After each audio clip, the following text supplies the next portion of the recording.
Bonjour à tous, ici Lisa Dufaux sur les ondes françaises de Radio Taïwan International. C'est l'heure de la revue Asie-Pacifique, une sélection de sujets d'actualité alternée d'émissions thématiques sur l'Asie-Pacifique.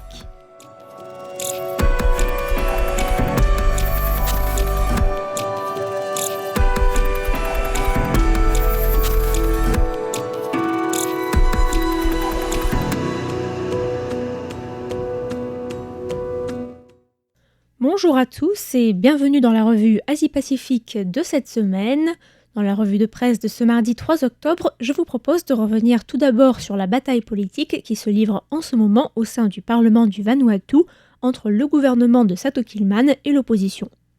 Nous irons ensuite en Indonésie pour évoquer l'entrée en politique du plus jeune fils du président indonésien Joko Widodo et nous resterons ensuite dans l'archipel indonésien pour évoquer l'inauguration de la première ligne de TGV du pays qui relie désormais Jakarta à Bandung.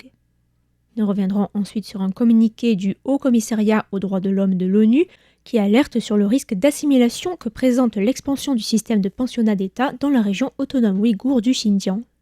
Et enfin, nous finirons ce petit tour de l'Asie-Pacifique en Corée du Sud, où face au plus faible taux de natalité du monde, la municipalité de Séoul finance désormais les démarches des femmes célibataires désireuses de faire congeler leurs ovocytes. Mardi dernier, les députés de l'opposition au sein du Parlement du Vanuatu ont introduit une motion de censure pour réclamer une session extraordinaire et tenter de renverser le nouveau Premier ministre Satu Kilman, élu début septembre. L'opposition, qui affirme réunir 27 députés contre seulement 24 du côté du gouvernement, reproche notamment à Kilman d'avoir nommé un ministre coupable de détournement de fonds, mais aussi un certain absentéisme du côté de la majorité. L'initiative de l'opposition intervient après que 2 députés de la majorité gouvernementale ont changé de camp pour rejoindre l'opposition, permettant ainsi à cette dernière d'espérer de reprendre la main sur l'exécutif. De plus, la Cour suprême du Vanuatu a rendu hier un verdict venant valider une décision du président du Parlement, Seoul Simon, qui a déclaré vacant le siège de Bruno Lenkon, député de la majorité qui a été trop souvent absent et notamment à 3 reprises sans la permission du président du Parlement pour se rendre en Corée du Sud et y recevoir un traitement médical. Le vote sur la motion de censure devait se tenir hier lors d'une session extraordinaire du Parlement, mais le gouvernement a boycotté la session qui a été ajournée à vendredi, signe que le gouvernement tente de gagner du temps pour réunir des soutiens nécessaires à son maintien. Notons que Satu Kilman, âgé de 65 ans, a été élu Premier ministre pour la 5e fois de sa carrière après avoir évincé par une motion de censure le Premier ministre précédent, Ismail Kalsakau, qui était au pouvoir depuis 9 mois. À 28 ans, l'ambitieux fils cadet du président indonésien Joko Widodo rêve d'une carrière politique semblable à celle de son père et a mené au cours de ces 2 dernières semaines une ascension fulgurante à la tête du petit parti de la solidarité indonésienne, le Partai Solidaritas Indonesia. Kaesang Pangarep a en effet été nommé président du PSI le 25 septembre dernier, 2 jours seulement après avoir rejoint ce parti créé en 2014, quelques mois après les élections générales, par la journaliste et présentatrice télé Grace Nathalie. Le parti a formé son identité autour d'un programme social-démocrate défendant la lutte anticorruption, les droits des femmes et des minorités, le pluralisme et le renouvellement des élites politiques, limitant ainsi par exemple l'âge de ses dirigeants à 45 ans. Mais le parti a depuis mis de l'eau dans son vin et est aujourd'hui surtout connu pour son soutien au président actuel, Joko Widodo, qu'il a soutenu dans la course à sa réélection lors de sa campagne pour les élections générales de 2019, après que le PSI a échoué à obtenir des sièges au sein du Conseil représentatif du peuple, le Parlement bicaméral indonésien. Kaesang Pangarep, qui avait révélé quelques jours auparavant avoir reçu la bénédiction de son père pour rejoindre le petit parti, et qui n'a jamais caché son admiration pour son père, a déclaré qu'il marchait dans les pas de ce dernier en se lançant dans une carrière politique. Le fils cadet de Jokowi, aussi connu au-delà de son lien de filiation avec le président pour sa carrière de youtubeur, avait déjà annoncé en juin dernier son intention de se présenter à la course à la mairie de Depok, ville de 2 millions d'habitants dans la banlieue sud de Jakarta. Sans expérience électorale et après une expérience politique très limitée, c'est donc Kaesang Pangarep qui succédera à la tête du PSI au chanteur Giring Ganesha, président du parti de 2020 à 2021.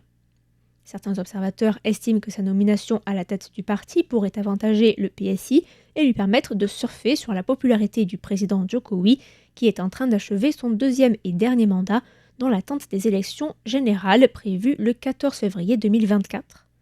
Certains observateurs voient aussi en cette nomination l'influence et le désir d'influence du président sortant au-delà des prochaines élections et son ambition de construire une dynastie ancrée dans la politique indonésienne.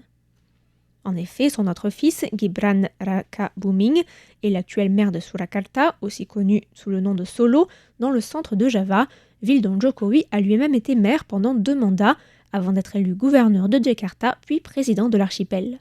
Jokowi compte aussi un beau-fils, Bobi Nasution, à la tête de la mairie de Medan. Le président indonésien Joko Widodo a inauguré hier à la gare de Halim, dans l'est de Jakarta, la première ligne de train à grande vitesse de l'archipel. Le nouveau TGV indonésien, appelé Wush, en référence au bruit du train qui fend l'air à grande vitesse, relie désormais la capitale Jakarta à Bandung, capitale de Java occidentale qui compte plus de 2 millions d'habitants.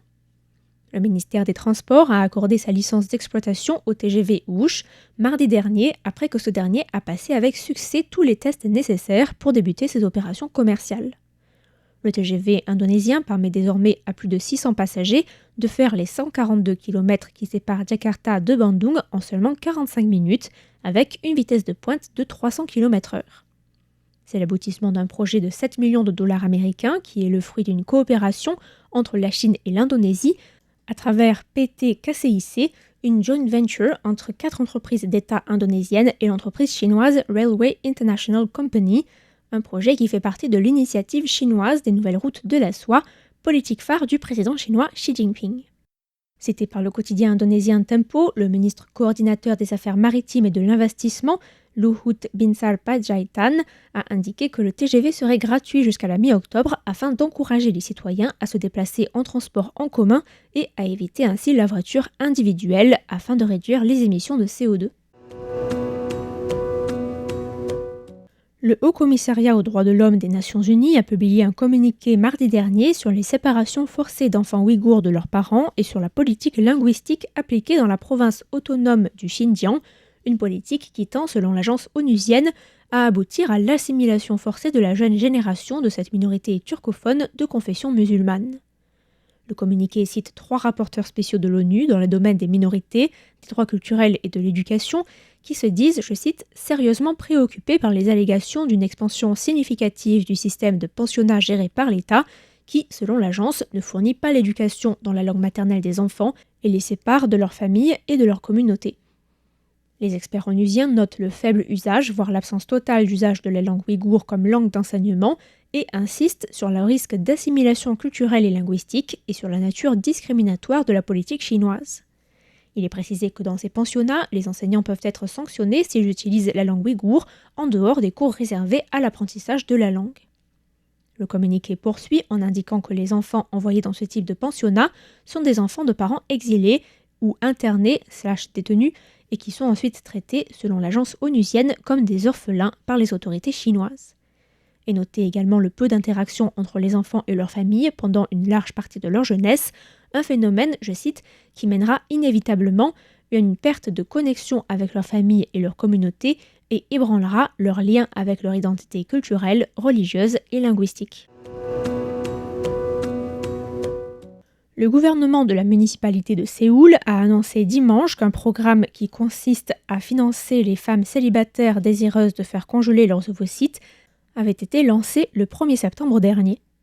L'agence de presse sud-coréenne Yonhap précise que le programme d'aide, l'initiative du maire Oh Se-hoon, offre un remboursement pouvant totaliser jusqu'à 2 millions de won, soit 1 400 € par session. Cette politique vise à répondre au faible taux de natalité, puisqu'avec une moyenne de 0,78 enfants par femme en 2022, contre 0,81 en 2021, la Corée du Sud compte le plus faible taux de natalité au monde. La capitale sud-coréenne compte encore moins de naissances avec seulement 0,59 enfants par femme, bien au-dessous de la moyenne nationale, alors que les démographes préconisent qu'une moyenne de 2,1 est nécessaire, sans immigration, pour maintenir une population stable. L'agence de presse a rapporté les propos d'un responsable gouvernemental qui indiquait que le nombre de procédures visant à faire congeler les ovocytes des femmes non mariées avait presque doublé au cours des 3 dernières années. Car comme dans beaucoup de pays développés, les femmes sud-coréennes font des enfants de plus en plus tard, avec une moyenne de 33,5 ans en 2022. C'est pourquoi ce nouveau programme s'adresse aux femmes de 20 à 49 ans et propose de couvrir 50% des frais d'examen préliminaire de la procédure en elle-même et de stockage des ovocytes, ce pour une seule procédure.